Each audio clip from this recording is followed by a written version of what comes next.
Hey guys, this is Anupam back again. I'm going to talk today about how to do secure automations with SAP using USB or SAP connector. Again, switching back to what the daily grind is for people in operations is situations like where they have to go into their SAP, and based on an event, let's say a vendor notifies them that certain of their POs are getting delayed. It could be due to some accident, something in supply chain, all kinds of climate and geopolitical issues going on. So right now, the two personas are Rusty. He's spending a lot of his time doing step-by-step manual processes on SAP, and let's walk through his day, how it looked like, right? So this is Rusty's journey. Let's log him in.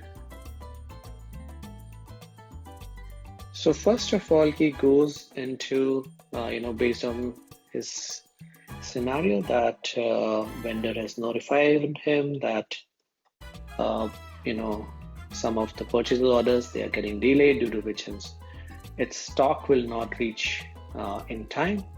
So he first runs this report for this particular vendor, which is Shanghai Plastics Limited. And when he runs the report,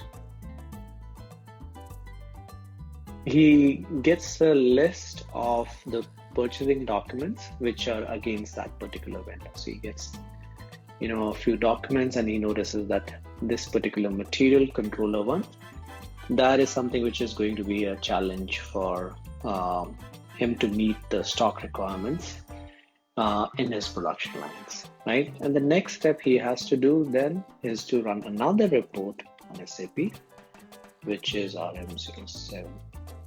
DIFH and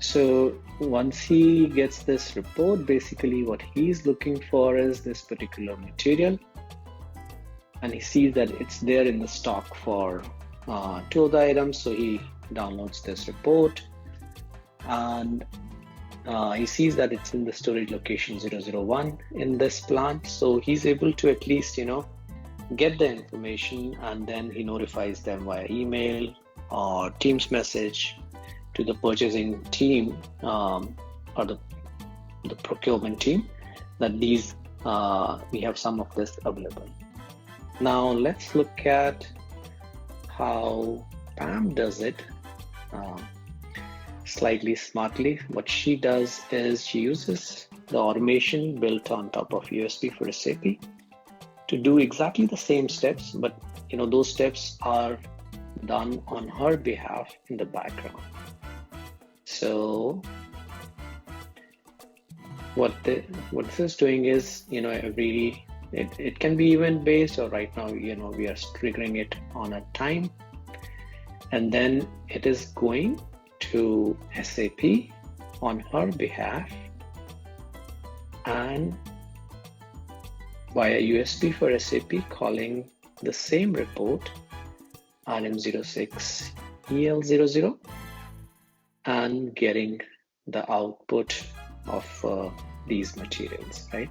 So this is the response she gets from SAP using this report. Now the next step for her is to go in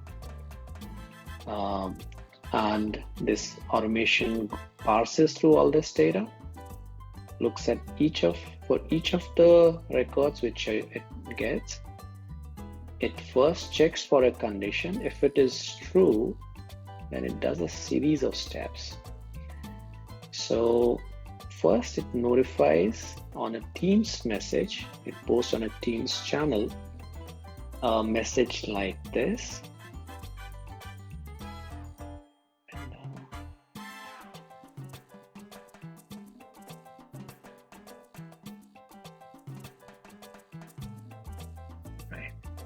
It notifies the user, hello buyer, there might be an issue with your order number this, material this, and then it gives them a link to launch the SAP transaction if they need to. And also it tells them, hey, meanwhile I'm looking to find alternative stock for this material, right? So what it does to find the alternative stock is interesting. It goes back to SAP and now runs the RM07 DIFH report, which is essentially, what material stock do I have at which location. Runs it on her behalf, so she'll only be able to see for Pam's user, what is the stock she's allowed to see. And then, once she gets a list, it prepares another message as an email this time, which looks something like this. Hey user, there was an issue with your order, but I found some alternative stock for this particular purchasing doc, and it sends the list of alternative stock, which, if I was to open this, downloads list, it has pulled from SAP the alternative stock at different locations. So in a sense, what it has done is all these manual steps which Rusty had to do, they are being done on Pam's behalf automatically every 6 a.m., or whatever time they decide to configure it.